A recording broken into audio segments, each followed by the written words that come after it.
Hi all welcome back to Yashu Adge Mane. ನಾನು ಬಂದಿರೋದು ಮತ್ತೊಂದು ಸೂಪರ್ ಟೇಸ್ಟಿಯಾಗಿರುವಂಥ ರೆಸಿಪಿಯೊಂದಿಗೆ. ಧಾಬಾ ಸ್ಟೈಲ್ ಕಾಜು ಪನ್ನೀರ್ ಮಸಾಲ ಹೆಂಗೆ ಮಾಡೋದು ಅಂತ ನೋಡೋಣ ಬನ್ನಿ. ಪನ್ನೀರ್ನ ತಗೊಂಡು ಕ್ಯೂಬ್ಸ್ ಆಗಿ ಕಟ್ ಮಾಡಬೇಕು. ಕ್ಯೂಬ್ಸ್ ಆಗಿ ಕಟ್ ಮಾಡಿದ ಮೇಲೆ ಒಂದು ಪಾತ್ರೆಯಲ್ಲಿ 1 ಕ್ಯೂಬ್ನಷ್ಟು ಬಟರ್ನ ಹಾಕಿ ಚೆನ್ನಾಗಿ ಸ್ಪ್ರೆಡ್ ಮಾಡಿ ಎಲ್ಲ ಕಟ್ ಮಾಡ್ಕೊಂಡಿರುವಂಥ ಪನ್ನೀರ್ನ ಹಾಕಿ ಮೇಲೆ ಕೆಳಗೆಲ್ಲನೂ ಚೆನ್ನಾಗಿ ಫ್ರೈ ಮಾಡಬೇಕು. ಫ್ರೈ ಮಾಡಿ ತೆಗೆದಾದ್ಮೇಲೆ ಇವಾಗ ಮಸಾಲೆಗೋಸ್ಕರ ಅಂತ ನಾನು ಒಂದು ಮೀಡಿಯಮ್ ಸೈಜ್ ಆನಿಯನ್ನ ತಗೊಂಡಿದ್ದೀನಿ.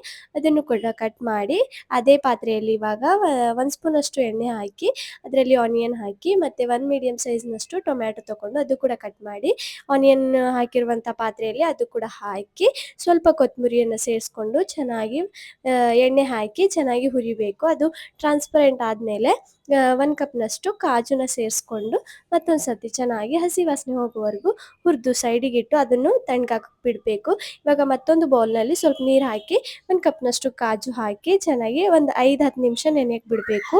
ಹುರಿದಿಟ್ಕೊಂಡಿರುವಂಥ ಮಿಶ್ರಣ ಕೂಡ ಪೇಸ್ಟ್ ಮಾಡಿ ಸೈಡಿಗಿಟ್ಟು ಇವಾಗ ಮತ್ತೊಂದು ಪಾತ್ರೆಯಲ್ಲಿ ಒಂದು 2-3 ಸ್ಪೂನ್ ಎಣ್ಣೆ ಹಾಕಿ 1 ಕ್ಯೂಬ್ನಷ್ಟು ಬಟರ್ನ ಹಾಕಿ ಅದರಲ್ಲಿ ಹೋಲ್ ಡ್ರೈ ಸ್ಪೈಸಸ್ ಮತ್ತು ನಾವು ಕಟ್ ಮಾಡ್ಕೊಂಡಿರುವಂಥ ಆನಿಯನ್ನ ಹಾಕಿ ಚೆನ್ನಾಗಿ ಆನಿಯನ್ ಟ್ರಾನ್ಸ್ಪರೆಂಟ್ ಆಗೋವರೆಗೂ ಫ್ರೈ ಮಾಡಬೇಕು.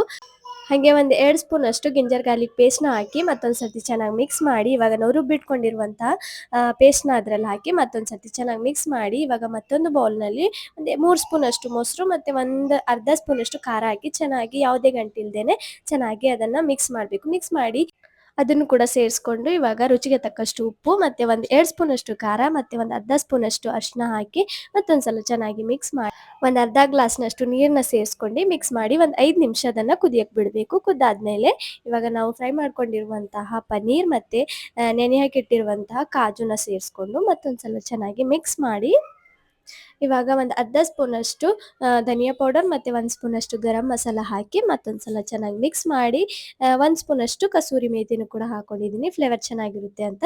ಕಸೂರಿ ಮೇಥಿನೂ ಕೂಡ ಹಾಕಿ ಮತ್ತೊಂದು ಸಲ ಚೆನ್ನಾಗಿ ಮಿಕ್ಸ್ ಮಾಡಿ 2ರಷ್ಟು ಗ್ರೀನ್ ಚಿಲ್ಲಿನ ಹಾಕ್ಕೊಂಡಿದ್ದೀನಿ. ಒಂದರಲ್ಲಿ 2 ಮಾಡಿ ಹಾಕಿ ಅದನ್ನು ಕೂಡ ಮತ್ತೊಂದು ಸಲ ಚೆನ್ನಾಗಿ ಮಿಕ್ಸ್ ಮಾಡಿ ಒಂದು 10 ನಿಮಿಷ ಕುದಿಯಕ್ಕೆ ಬಿಡಬೇಕು. ಲಾಸ್ಟಲ್ಲಿ ಸಣ್ಣ ಕಟ್ ಮಾಡ್ಕೊಂಡಿರುವಂಥ ಕೊತ್ತಂಬರಿ ಸೇರಿಸ್ಕೊಂಡು ಮತ್ತೊಂದು ಸಲ ಚೆನ್ನಾಗಿ ಮಿಕ್ಸ್ ಮಾಡಿದರೆ ರೆಡಿ ಆಯಿತು ನಮ್ಮ ಬಿಸಿ ಬಿಸಿಯಾದ ಸೂಪರ್ ಟೇಸ್ಟಿಯಾಗಿರುವಂಥ ಧಾಬಾ ಸ್ಟೈಲ್ ಕಾಜು ಪನ್ನೀರ್ ಮಸಾಲ. ನೀವು ಕೂಡ ಟ್ರೈ ಮಾಡಿ.